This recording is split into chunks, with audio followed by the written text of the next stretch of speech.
Hi friends, welcome to Lakshmi Maths. RRB NTPC under கிராஜுவேட்டோட CBT 1க்கான result வந்து ரயில்வேல இருந்து நமக்கு அனௌன்ஸ் பண்ணிட்டாங்க. நம்ம சென்னை ஜோனுக்கு எவ்வளோ கட் ஆஃப் வச்சிருக்காங்கிறது தான் இந்த வீடியோல நம்ம பார்க்க போறோம்.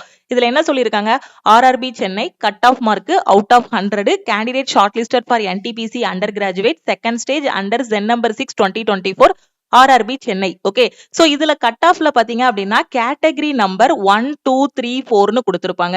ஃபர்ஸ்ட் இந்த கேட்டகரி நம்பர்னா என்னங்கறத நான் உங்களுக்கு எக்ஸ்பிளைன் பண்ணிடுறேன். நம்ம ஆர்ஆர்பி என்டிபிசியோட அபிஷியலான நோட்டிபிகேஷன் ரிலீஸ் பண்ணாங்க இல்லையா, அந்த நோட்டிபிகேஷனை நீங்க எடுத்து பாத்தீங்க அப்படின்னா அதுல உங்களுக்கு கேட்டகரி நம்பர் 1 2 3 4னு கொடுத்திருப்பாங்க. ஓகே, அதுல கேட்டகரி நம்பர்னா என்னன்னா கமர்ஷியல் கம் டிக்கெட் கிளர்க். இப்போ அந்த கேட்டகரி நம்பர் 1 கொடுத்திருக்காங்க இல்லையா, அந்த கட் ஆஃப் கிளியர் பண்ண ஸ்டூடெண்ட், அதுக்கு மேல எடுத்திருக்க ஸ்டூடெண்ட் வந்து இந்த கேட்டகரி நம்பர் 1 போஸ்டுக்கு வந்து எலிஜிபிள். ஓகேவா, கேட்டகரி நம்பர் 2னா அக்கவுண்ட்ஸ் கிளர்க் கம் டைபிஸ்ட், 3னா என்னது ஜூனியர் கிளர்க் கம் டைபிஸ்ட், 4னா என்ன அப்படின்னு பாத்தீங்கன்னா ட்ரெயின்ஸ் கிளர்க். இதுக்கு முன்னாடி எல்லாம் பாத்தீங்கன்னா ஆர்ஆர்பி என்டிபிசி எக்ஸாம் எப்படி நடக்கும்னா என்டிபிசி கிராஜுவேட் அண்டர் கிராஜுவேட் ரெண்டுக்குமே சேர்த்து ஒரே நோட்டிபிகேஷன் ரிலீஸ் பண்ணுவாங்க. ஒரே ஒரு சிபிடி 1 நடக்கும். அந்த சிபிடி 1 முடிஞ்சதுக்கு அப்புறம் ரிசல்ட் வரும். அதுல எப்படி மென்ஷன் பண்ணிருப்பாங்கன்னா லெவல் 2 3 4 5 இந்த மாதிரி மென்ஷன் பண்ணிருப்பாங்க. சிபிடி 1ஓட ரிசல்ட் வரும்போது ஒருத்தர் அவரோட ஸ்கோர் கார்டு செக் பண்ணும்போது பாத்தீங்கன்னா எப்படி கொடுத்திருப்பாங்கன்னா அந்த ஸ்டூடெண்ட் வந்து இருக்கிறதுலே ஹையஸ்ட் கட் ஆஃப் வாங்கியிருக்காங்கன்னா நீங்க இந்த லெவல் எல்லாத்துக்கும் ஷார்ட் லிஸ்ட் ஆயிருக்கீங்க அப்படின்னு லெவல் 2 3 4 5ன்னு இந்த மாதிரி வரும். ஓகேவா, சோ இந்த வருஷத்துல இருந்து என்ன பண்ணிருக்காங்க அப்படின்னா கிராஜுவேட்டுக்கு தனியா அண்டர் கிராஜுவேட்டுக்கு தனியா நோட்டிபிகேஷன் வந்துச்சு. ரெண்டுக்குமே தனித்தனியா சிபிடி 1 எக்ஸாம் வந்து ஸ்டூடெண்ட்ஸ் எழுதியிருக்காங்க.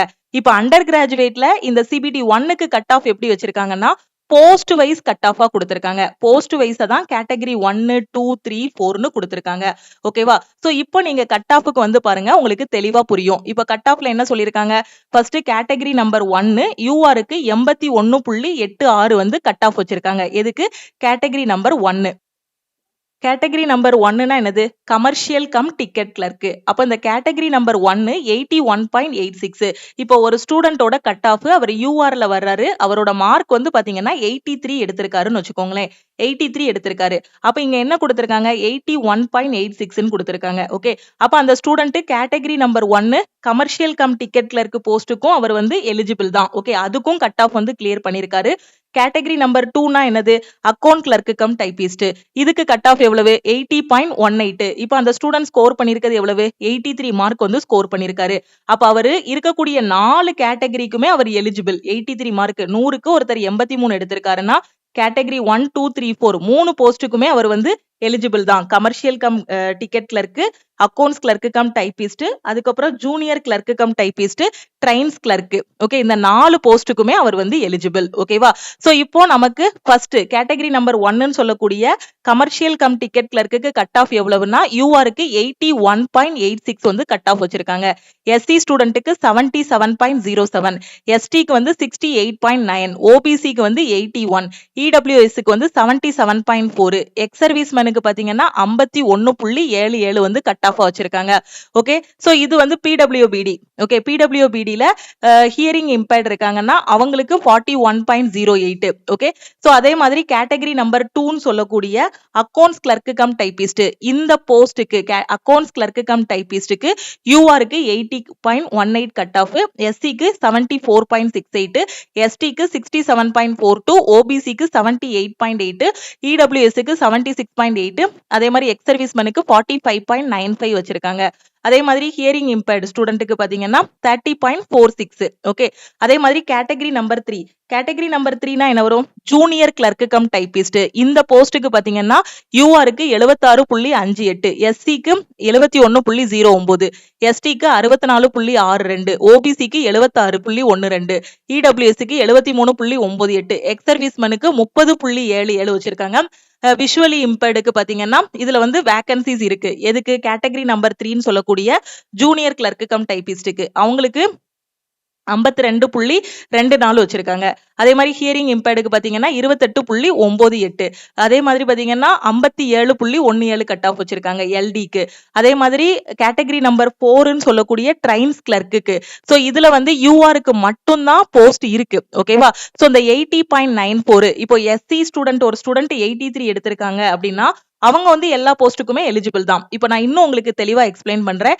இப்போ ட்ரைன்ஸ் கிளர்க்குக்கு பாத்தீங்கன்னா 80.94 வந்து என்னவா வச்சிருக்காங்க, கட் ஆஃப் வந்து வச்சிருக்காங்க. ஓகே, சோ இதுதான் கட் ஆஃப். இப்போ உதாரணத்துக்கு ஒரு ஸ்டூடெண்ட் வந்து எஸ்சி ஸ்டூடெண்டா இருக்காங்க. ஓகே, அவங்க கேட்டகரி வந்து அவங்க எஸ்சில வராங்க. இல்ல அடுத்து நான் ஓபிசி வச்சுனாலும் எக்ஸ்பிளைன் பண்றேன். ஓகேவா? சோ இப்போ இந்த எஸ்சி கேட்டகரியில வர ஸ்டூடெண்ட்டுக்கு பாத்தீங்கன்னா கேட்டகரி நம்பர் 1ன்னு சொல்லக்கூடிய அந்த போஸ்ட்டுக்கு 77, 74, 71 கட் ஆஃப். இப்ப இந்த ஸ்டூடெண்ட் வந்து ஒரு 80 மார்க், ஒரு 85 மார்க் எடுத்திருக்காருன்னு வச்சுக்கோங்களேன். அப்ப 85 மார்க் எடுத்திருக்காரு அப்படின்னா இவர் வந்து எல்லா போஸ்ட்டுக்குமே எலிஜிபிள். இல்லனா அவர் ஒரு 78 மார்க் எடுத்திருக்காருன்னு வச்சுக்கோங்களேன். அந்த 3 கேட்டகரிக்குமே அவர் வந்து எலிஜிபிளா இருப்பாங்க. இல்ல அவர் வெறும் 71 தான் எடுத்திருக்காரு. இல்லனா 72 மார்க் தான் எடுத்திருக்காரு.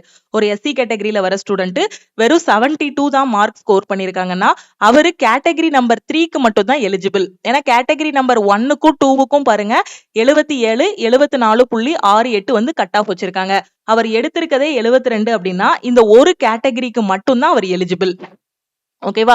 இருக்கதுலே ஹையஸ்ட் ஸ்கோர் பண்ணிருக்காங்க அப்படின்னா அவங்க எல்லா கேட்டகரிக்குமே எலிஜிபிள். ஓகே, சோ இப்போ ஒரு ஓபிசி ஸ்டூடெண்ட்டை வச்சு நான் வந்து எக்ஸாம்பிள் சொல்றேன்னு வச்சுக்கோங்களேன். இப்போ ஒரு ஓபிசில ஒரு ஸ்டூடெண்ட் வந்து 85 வாங்கியிருக்காங்க. 100க்கு எவ்வளவு வாங்கியிருக்காங்க, 85 மார்க் வாங்கியிருக்காங்க. ஓகே, இப்போ அந்த ஓபிசி ஸ்டூடெண்ட் பாத்தீங்கன்னா கேட்டகரி நம்பர் 1 கட் ஆஃப் வந்து 81, 2 வந்து 78, 3 வந்து 76. அப்ப இந்த 3 கட் ஆஃபை விட அதிகமா வாங்கியிருக்காரா? அப்ப அந்த 3 போஸ்ட்டுக்குமே அவரை வந்து என்ன பண்ணிருப்பாங்க, ஷார்ட் லிஸ்ட் பண்ணிருப்பாங்க. ஓகேவா? சோ இப்போ நான் இதே ஓபிசில ஒரு ஸ்டூடெண்ட் மொத்தமே 77 மார்க் வாங்கியிருக்காரு. 100க்கு 77 மார்க் வாங்கியிருக்காருன்னு வச்சுக்கோங்களேன். அப்ப இவர் எந்த போஸ்ட்டுக்கு எலிஜிபிளா இருப்பாருன்னா இந்த கேட்டகரி நம்பர் 3க்கு மட்டும் தான் அவர் வந்து எலிஜிபிளா இருப்பாரு. ஓகே, போன டைம்லாம் பாத்தீங்கன்னா லெவல் வச்சு கட் ஆஃப் கொடுத்திருந்தாங்க. இந்த time post wise cut off கொடுத்திருக்காங்க. கேட்டகரி நம்பர் 1, 2, 3, 4ங்கிறது வேற எதுவுமே கிடையாது. Commercial cum ticket clerk, accounts clerk cum typist, junior clerk cum typist, trains clerk. Okay, இப்போ சிபிடி 1 ஷார்ட் லிஸ்ட் ஆன ஸ்டூடெண்ட்ஸ் பாத்தீங்க அப்படின்னா சில ஸ்டூடெண்ட் வந்து 4 போஸ்ட்டுக்குமே ஷார்ட் லிஸ்ட் ஆயிருக்காங்க. உதாரணத்துக்கு நான் சொன்ன மாதிரி 83, 85 அந்த மார்க் வாங்கினவங்க 4 போஸ்ட்டுக்குமே ஷார்ட் லிஸ்ட் ஆயிருக்காங்க. சில பேர் பாத்தீங்கன்னா அந்த 77, 78 இந்த மாதிரி அந்த பார்டர்ல வாங்கியிருப்பாங்க இல்லையா? சோ அந்த ஸ்டூடெண்ட் வந்து பாத்தீங்கன்னா ஒரு போஸ்ட்டுக்கு மட்டும் ஷார்ட் லிஸ்ட் ஆயிருக்காங்க. புரியுதா நான் என்ன சொல்றேன்னு? உங்களோட கட் ஆஃப் பொறுத்து நீங்க எத்தனை போஸ்ட்டுக்குங்கிறது இதுல தெரியும். ஓகே, அதுதான் இந்த கேட்டகரி நம்பர் 1, 2, 3, 4. சோ இந்த கட் ஆஃப் வந்து இப்போ உங்களுக்கு தெளிவா புரிஞ்சிருக்கும்னு நினைக்கிறேன்.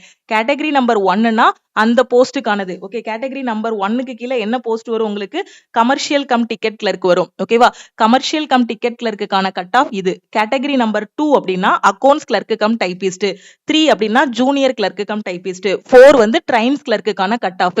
நாம எடுத்திருக்கக்கூடிய மார்க்கை வச்சு நாம இந்த 4 போஸ்டும் செலக்ட் ஆயிருக்கோமா இல்ல 3 மட்டும் செலக்ட் ஆயிருக்கோமாங்கிறத பாத்துக்கலாம். ஓகே, இப்போ ஓவராலா பாத்தீங்க அப்படின்னா ஒரு போஸ்ட்டுக்கு செலக்ட் ஆன ஸ்டூடெண்டோட நம்பரும் அந்த பிடிஎஃப்ல இருக்கும். 4 போஸ்ட்டுக்கு செலக்ட் ஆன ஸ்டூடெண்டோட ரோல் நம்பரும் அந்த பிடிஎஃப்ல இருக்கும். ஓகேவா? சோ நான் இதுக்கு முன்னாடி வீடியோல சொன்னேன் இல்லையா, ரிசல்ட் வந்துருச்சு, இந்த பிடிஎஃப்ல உங்களோட ரோல் நம்பர் செக் பண்ணிக்கோங்கன்னு.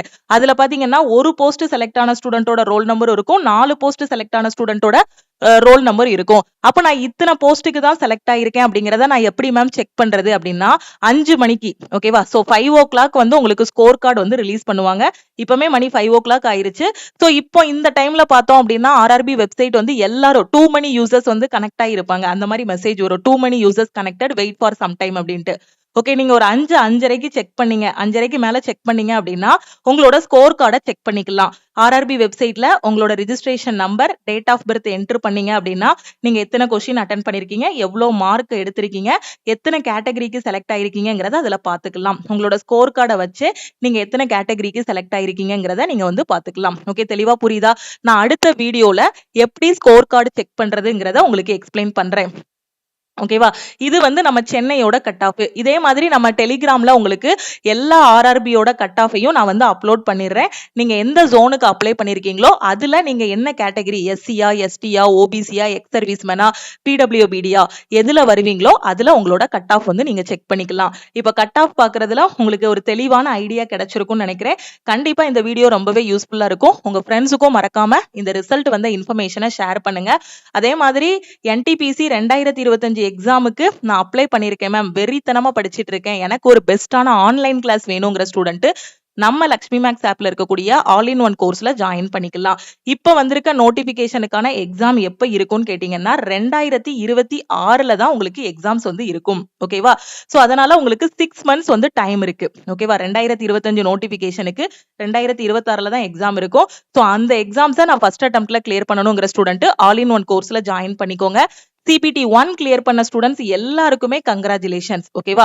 சோ அடுத்து CBT 2க்கு வந்து இன்னும் வெறித்தனமா படிங்க. ஏன்னா CBT 2ல எடுக்கிற மார்க்கை வச்சுதான் நம்மளோட ஃபைனல் செலெக்ஷன் வந்து இருக்கும்.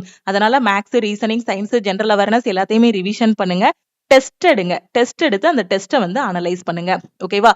அதே மாதிரி கிளியர் பண்ண எல்லா ஸ்டூடெண்ட்டுமே CBT 2க்கு நல்லா படிங்க. நம்ம டீமுக்கு வாட்ஸ்அப்ல மெசேஜ் பண்ணுங்க. அடுத்து CBT 2க்கு எப்படி படிக்கணும், டெஸ்ட் எப்படி அட்டன் பண்ணணும், இல்ல கட் ஆஃப் பார்க்க தெரியலனாலும் நம்ம டீமுக்கு நீங்க வந்து கான்டாக்ட் பண்ணி கேட்டுக்கலாம். ஓகே, இதுதான் நம்ம டீமோட வாட்ஸ்அப் நம்பர். இந்த நம்பரை லக்ஷ்மி மேக்ஸ்ன்னு சேவ் பண்ணிட்டு உங்களுக்கு என்ன டவுட் இருந்தாலும் எக்ஸாம் பத்தி அந்த டவுட் எல்லாமே இதுல கிளாரிஃபை பண்ணிக்கலாம். CBT 1 கிளியர் பண்ண ஸ்டூடெண்ட் மறக்காம இந்த நம்பருக்கு வாட்ஸ்அப்ல மெசேஜ் பண்ணுங்க. அதே மாதிரி 2025 எக்ஸாம்ஸ் 2025 NTPC எக்ஸாமை நான் ஃபர்ஸ்ட் அட்டெம்ப்ட்ல கிளியர் பண்ணணும்னு நினைக்கிற ஸ்டூடெண்ட் இந்த நம்பருக்கு ஐ வாண்ட் ஆல் இன் ஒன்னு மெசேஜ் பண்ணுங்க. நீங்க மெசேஜ் பண்ணதும் டீம்ல இருந்து கான்டாக்ட் பண்ணிட்டு ஜிபே நம்பர் இல்ல அக்கௌண்ட் நம்பர் கொடுப்பாங்க. அதுக்கு 1999 பே பண்ணிட்டு பேமெண்டோட ஸ்கிரீன்ஷாட் சென்ட் பண்ணீங்கன்னா உங்களுக்கு ஆல் இன் ஒன் கோர்ஸுக்கான அக்சஸ் வந்து கொடுத்துருவாங்க. NTPCக்கான 3rd பேட்ச் வந்து இப்போ ஸ்டார்ட் பண்ணிருக்கோம். அதே மாதிரி குரூப் டி எக்ஸாம் 27ஆம் தேதி ஆரம்பிக்க போறாங்க. குரூப் டிக்கு எனக்கு டெஸ்ட் பேட்ச் வேணுங்கிற ஸ்டூடெண்ட் நம்ம டெஸ்ட் பேட்ச்லயும் ஜாயின் பண்ணிக்கலாம். சோ டெஸ்ட் பேட்ச்ல ஜாயின் பண்ற ஸ்டூடெண்ட் இந்த நம்பருக்கு ஐ வாண்ட் குரூப் டி டெஸ்ட்னு மெசேஜ் பண்ணுங்க. வேற எதுவும் டவுட் இருந்தாலும் இந்த நம்பருக்கே நீங்க கால் பண்ணியோ வாட்ஸ்அப் பண்ணியோ கேட்டுக்கலாம். திருப்பியும் நம்ம வந்து நெக்ஸ்ட் கிளாஸ்ல மீட் பண்ணலாம். நம்ம லக்ஷ்மி மேக்ஸோட டெலிகிராம் சேனல், குரூப் அண்ட் இன்ஸ்டாகிராம்லயும் லக்ஷ்மி மேக்ஸை ஃபாலோ பண்ணிக்கோங்க.